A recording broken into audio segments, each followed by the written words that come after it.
Hello everyone, welcome to another video. Today you join me on my way to Fowler's Motorcycles to see if I can pick up some gloves for the upcoming track activities. I hope that the sound quality is decent because I've moved the microphone around a little bit. I still haven't got the adapter, so yeah, that's fun, but we can make do with what we have.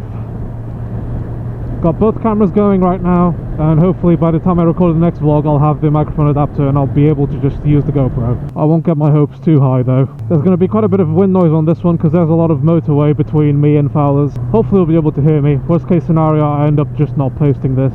So let's talk motorcycle licenses in the UK or just in Europe generally.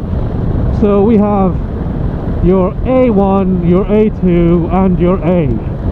If you're not aware, the A1 allows you to ride up to 125cc motorcycles with a pillion passenger on motorways and pretty much anywhere you'd like. The A2 allows you to ride a restricted bike of up to 47 horsepower and carry pillions and go on the motorway, although there are some other restrictions in the sense that the power to weight ratio of the bike is also taken into consideration, so you can't get a 47 horsepower bike that weighs next to nothing. That's not allowed. And you can have a restricted bike, but it mustn't be over 94 horsepower unrestricted. So those are the restrictions for the A2 license. And the A license is just whatever you want, whenever you want, wherever you want. As you may be aware, I've recently gone from an A2 to an A license. Well, recently, that's a bit relative because that happened last October. We're now in February. Yeah, February. Wow, time flies. Yeah, it was a bit of an experience. I've ridden more powerful bikes than this one.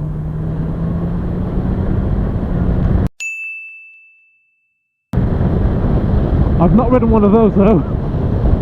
And that is my dream bike right there. So the transition from one license to the other was a little bit more violent, I guess I could say.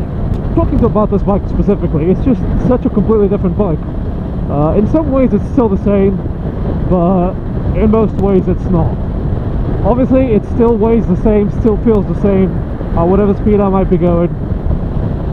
But now, once I hit 8,000 RPM, it's just a completely different animal, because before it felt like I was hitting a wall or something, and now, well, the wall no longer exists, so I can very literally just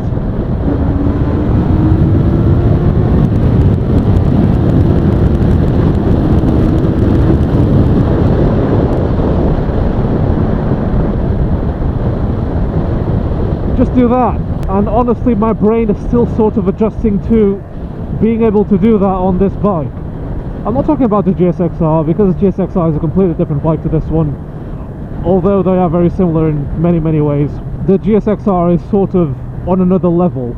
Before I got my full license, I rode unrestricted big bikes, obviously off-road. It didn't feel as powerful as they do now. I guess it's got something to do with the satisfaction of knowing that I can now ride any bike that I want, and it makes sense, you know.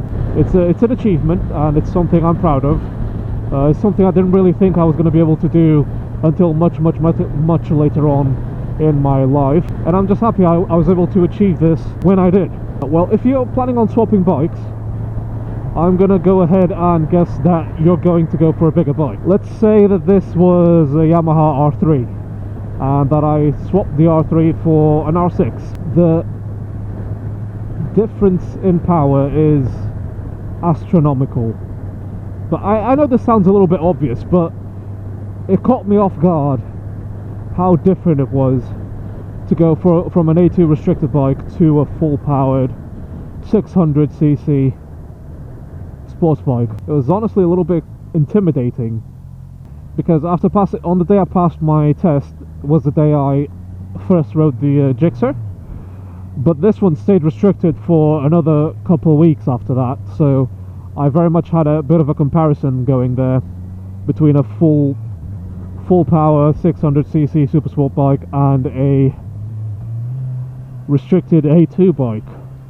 And yes, I know this isn't as powerful as a 600, but it's not all that far off when you think about it. I mean, 95 horsepower or whatever, however much this has got. Yeah, it's not exactly 115, but it's not as far off as many people make it out to be. This is still very, very fast. Honestly, in my personal opinion, it felt just as jarring as it was going from my 125 to this. To me, personally, that's how much of a jump that felt like. Because a 125, you go from having no power to an A2 bike, and all of a sudden, you do have some power. And from an A2 bike to a de-restricted bike, it's honestly comparable to that. Yeah, I don't think this vlog is coming out exactly how I want it to be.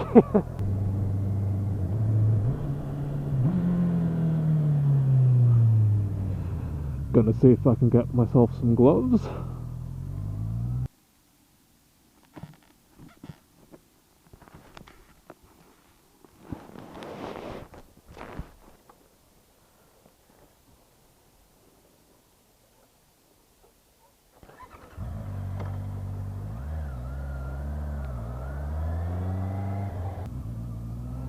I completely forgot what I was talking about. Yeah, I'll turn right. Got the GPS going because I have no idea where I'm going now. Well, I know where I'm going, I just don't know how to get there. Yeah, this whole vlog isn't really making a lot of sense, but I'm gonna upload it anyways because this is the kind of high quality content you subscribed for. At least I hope you have.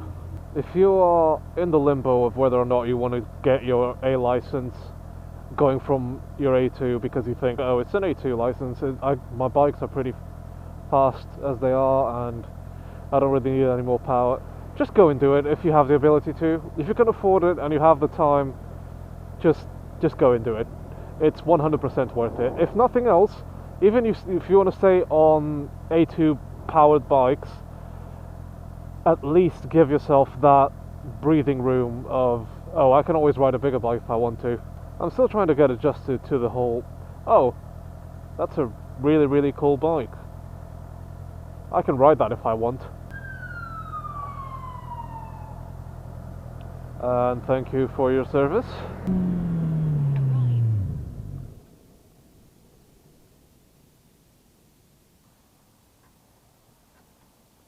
Clap, clap, both recording, we are good. And I am late, and I should probably unlock the bike. And I'm getting text messages from my neighbour who apparently has my exhaust system, well, not my exhaust system, my exhaust can for the GSXR that I ordered a few days ago. It's nothing fancy, it's just the stock one, because I know the one that's on there now won't go through the MOT. So yeah, that's what I need it for, and the noise limits at the racetrack, which I'm pretty sure it won't go through either. So yeah, the Acra's gonna have to go temporarily. Not anytime soon, of course, but you know, I forgot mirror plugs. Too late.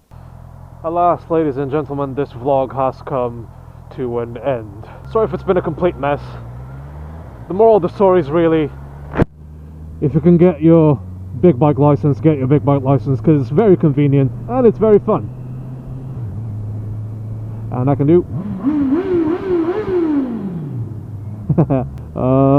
yeah, do that. Thanks very much for watching, guys. If you enjoyed the video, which I seriously doubt, please hit the like button, subscribe and hit the notification bell so you're notified every time I upload, and I will see you all on the next one.